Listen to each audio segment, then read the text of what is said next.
आप ये समझते हो जो बाबा साहब की तस्वीर लेके आ गया ये तो हमारा आदमी है। आज आपको पता लगा आपका आदमी कौन है, कौन आपकी लड़ाई लड़ता है, कौन है। और मुझे शर्म आती है कहने में, और मैं कहना भी जरूर चाहूंगा, हमारा पढ़ा लिखा बुद्धिजीवी समाज जिन्होंने ये आंख बंद कर ली और ये नहीं सोचा कि जिनके पीछे आज खड़े हो रहे वो कल जब हमारे समाज के अधिकारों की बात आएगी तो वो बोलेंगे नहीं बोलेंगे। जिन नेताओं के मुंह से, उत्तर प्रदेश के बड़े बड़े नेता जिनके मुंह से दो शब्द नहीं निकले, गलत तो कह सकते थे, उन परिवारों के लिए न्याय की मांग तो कर सकते थे, उन परिवारों की आवाज तो उठा सकते थे, अब आके उनके साथ तो खड़े हो सकते थे, लेकिन क्योंकि उनका आपसे चुनावी रिश्ता में दिन की बात कह रहा हूँ, आप समझ गए होंगे। इतने बड़े अपमान पे बताओ, इससे बड़ा अपमान हो सकता है क्या? पिछले 20 साल में आपने कोई ऐसी घटना सुनी है क्या?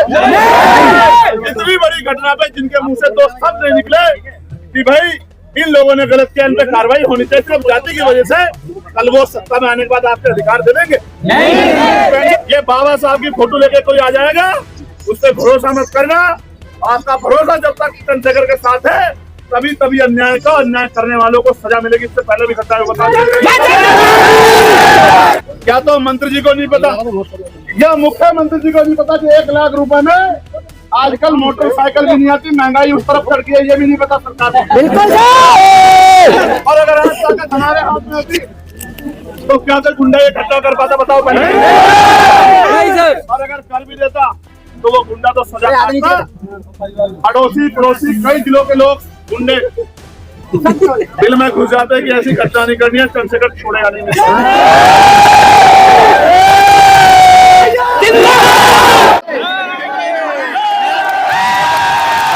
फिर से एक बार अपनी बात कहने के लिए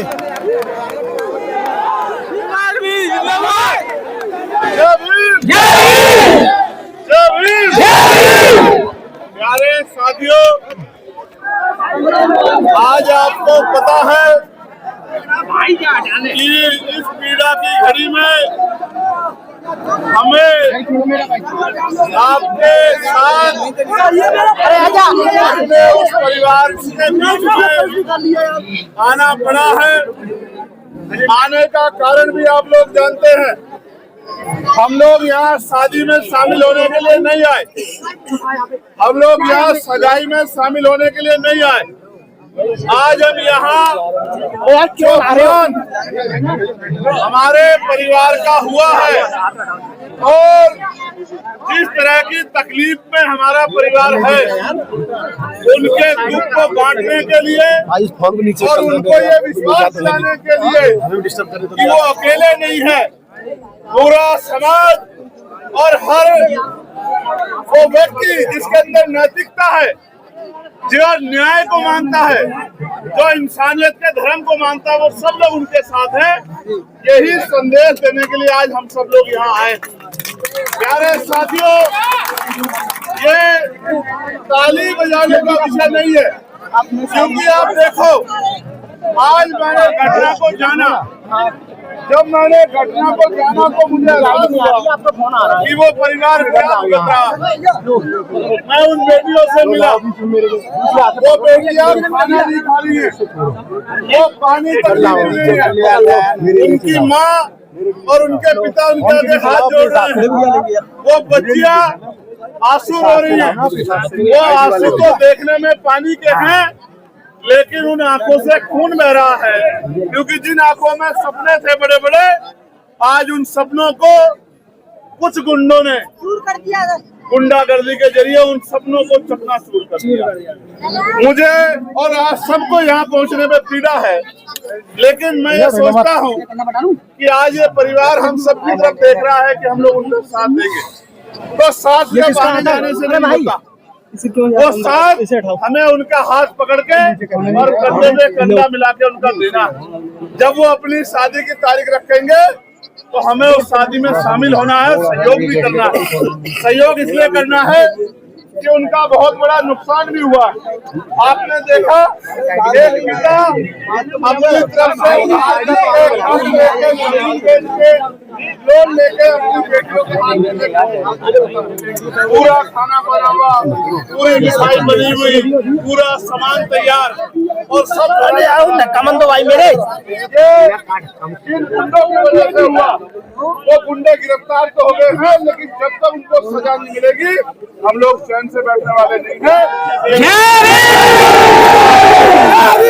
अभी परिवार को खतरा है कि जिन गुंडों ने ये घटना की, ऐसा ना हो कल वो जेल से आके उन बच्चियों को या परिवार का जहाँ रिश्ता उनको परेशान करे, या उन लोगों को जिन्होंने कार्रवाई की, क्योंकि उन्होंने धमकियां दी, इसकी जानकारी पुलिस को भी है। तो उन्होंने 2 मांग मुझसे रखी है, उन मांग को मैं पूरा करूंगा।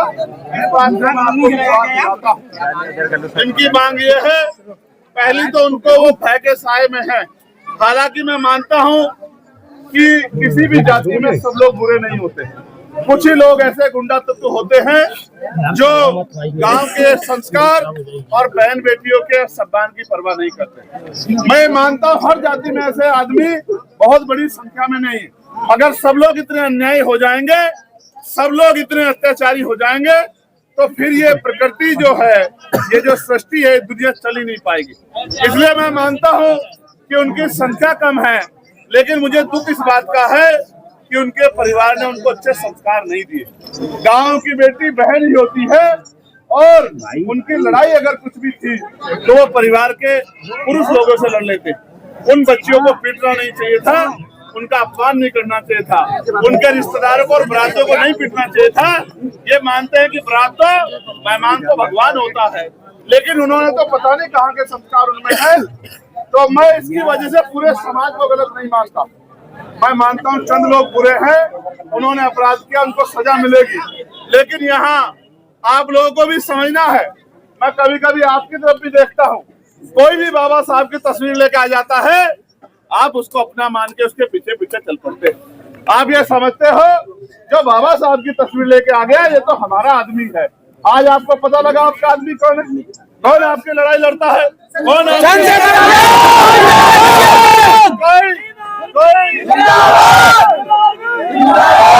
चुनाव के समय बाबा साहब की तस्वीर लेके आ जाता है, नारा लगाता है कि हम भी दलित पिछड़ों के जैसी हैं और हमारे लोग, और मुझे शर्म आती है कहने में, और मैं कहना भी जरूर चाहूंगा, हमारा पढ़ा लिखा बुद्धिजीवी समाज जिन्होंने ये आंख बंद कर ली और ये नहीं सोचा कि जिनके पीछे आज खड़े हो रहे वो कल जब हमारे समाज के अधिकारों की बात आएगी तो वो बोलेंगे नहीं बोलेंगे। जिन नेताओं के मुंह से, उत्तर प्रदेश के बड़े बड़े नेता जिनके मुंह से 2 शब्द नहीं निकले, मैं मानता हूं कि आपके अंदर जाति का एक भाव रहा होगा कि भाई जाति के लोग हैं, लेकिन गलत तो कह सकते थे, उन परिवारों के लिए न्याय की मांग तो कर सकते थे, उन परिवारों की आवाज तो उठा सकते थे, अब आके उनके साथ में खड़े हो सकते थे। लेकिन क्योंकि उनका आपसे चुनावी रिश्ता, मैं जिनकी बात कह रहा हूँ आप समझ गए होंगे, आपसे चुनावी रिश्ता रखना चाहते हैं, वो जो बात करते हैं तमाम नारों के, उनके नारों का सच ये है कि जो आपके आत्मसम्मान की रक्षा नहीं कर सकते, वो कल ताकत में आपके अधिकारों की रक्षा भी नहीं कर सकते। इस बात को आप मेरी जान लेना। ये इशारा आप लोगों को समझदारी रखने के लिए कि जिन लोगों ने इतने बड़े अपमान में, बताओ इससे बड़ा अपमान हो सकता है क्या?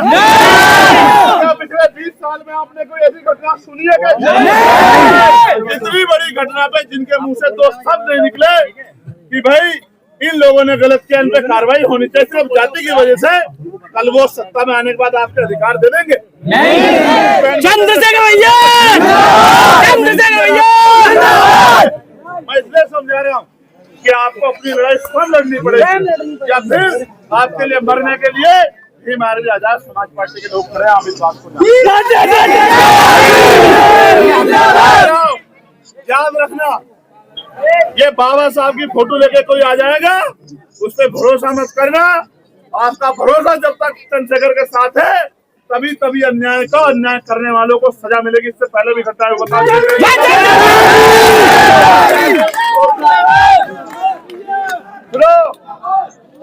गिरफ्तार और घोषणा पे 15 हो गए नहीं हो गए? भैया मेरा वॉलेट गिर गया, किसी को मिला तो बता दीजिए। यार शांत रहे।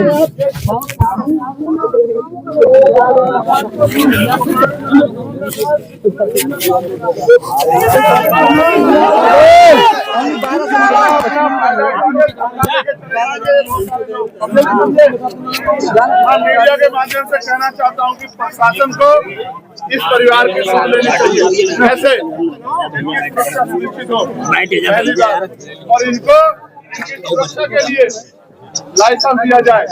ये परिवार कमजोर परिवार है, कल उनसे जुड़े हुए गुंडे इस परिवार को नुकसान पहुंचा सकते हैं।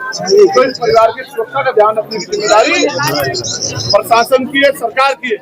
और एक और बात जानो, एक और मजे की बात बताता हूँ, कान खोल के सुनना। देखो, मैं पुलिस का बहुत धन्यवाद दूंगा कि यहाँ पुलिस ने बहुत अच्छी कार्रवाई, मैं पुलिस के साथियों का धन्यवाद दूंगा। लेकिन सोचो कि आपके इतने बड़े नुकसान की कीमत उत्तर प्रदेश की सरकार ने क्या लगाई आपको पता है?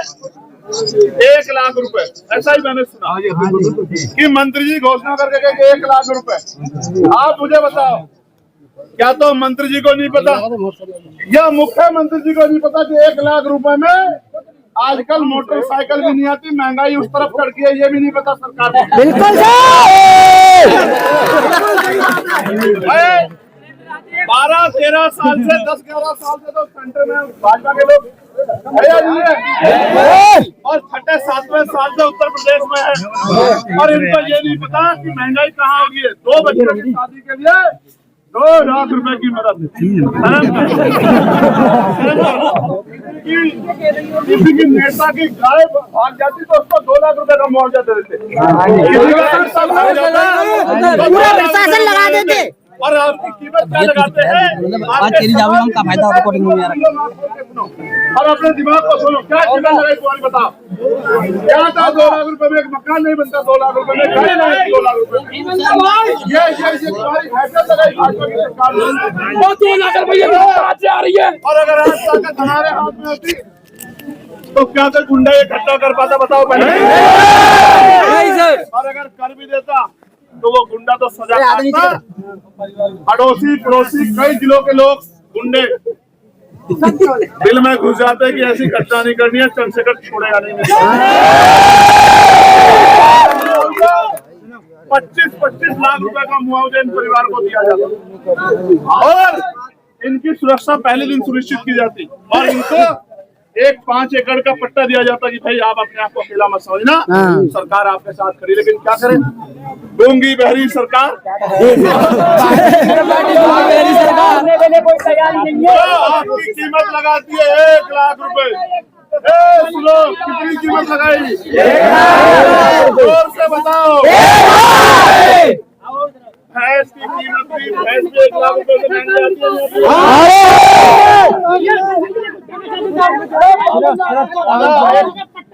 अब हम खत्म करते हैं अपनी, सुन लो।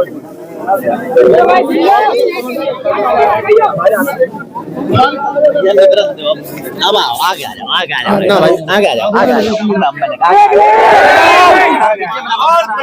यार, यही तो गड़बड़ है। क्या कर रहे हो? क्या चल रहे हो? जो कहते हैं वोट दे दो हमारा नारा है, एडीए पता नहीं क्या बताते। और दूसरे कौन है जो 1 लाख रुपए कीमत लगाते हैं? दोनों ही आपके लिए नुकसानदायक है। आपकी रक्षा सुरक्षा संभव होगी तो जब चंद्रशेखर आजाद ताकत में आएगा तभी संभव होगी, और कोई रास्ता नहीं है। तो अपनी सोच को मजबूत रखोगे नहीं रखोगे? क्या इसी अन्याय को सहते रहोगे? बताओ। एक बाबा आए कह रहे जमीन का पट्टा दबा लिया। हमारे दलित नेता चंद्रशेखर आजाद है। अभी पट्टा जो लोग दबाए हैं ना, आप कागज दे दो, वो पट्टा उगल देंगे, आप चिंता मत करो। और जिस दिन ताकत होगी एक की जगह 2 पट्टे देंगे आपको। आप अपने कागज गाड़ी पहुंचा दो, बाकी हमको छोड़ दो।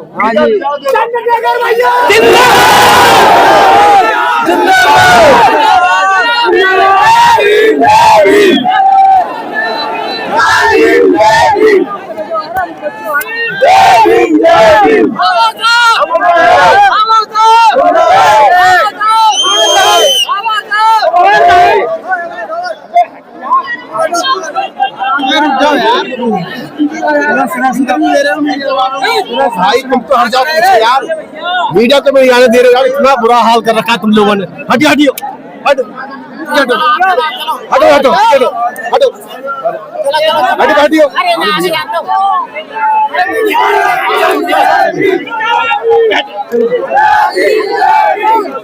हट जा यार, तुम्हारे चक्कर में हो रही है यार, क्या आदमी है यार, क्या आदमी है यार तुम।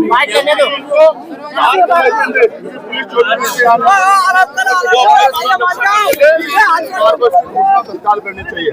दूसरा, जो लोग नारा लगा के अपना नारा लगाते कहते हैं कि हम सभी करेंगे और हम सबको साथ लेकर चलेंगे, उनके नारों का सच ये है कि आज वो जाति की वजह से, मैं तो कह रहा हूँ कोई जाति बुरी नहीं होती, मैं पूरे समाज को नहीं, और वो भी पूरे समाज के ठेकेदार नहीं हो सकते, समाज में बुरे लोग भी हैं, लेकिन एक शब्द नहीं निकाल पाई। इस बात का उदाहरण है कि उनके अंदर इच्छा शक्ति नहीं, वरना वो घटना के बाद गलत तो कह देते, कानून के राज की बात तो कर देते, इस परिवार के आंसू पोंछने की बात तो कर देते, इस परिवार को न्याय दिलाने की बात तो कर देते। कुछ नहीं हुआ, इसका मतलब उनके नारे खोखले हैं।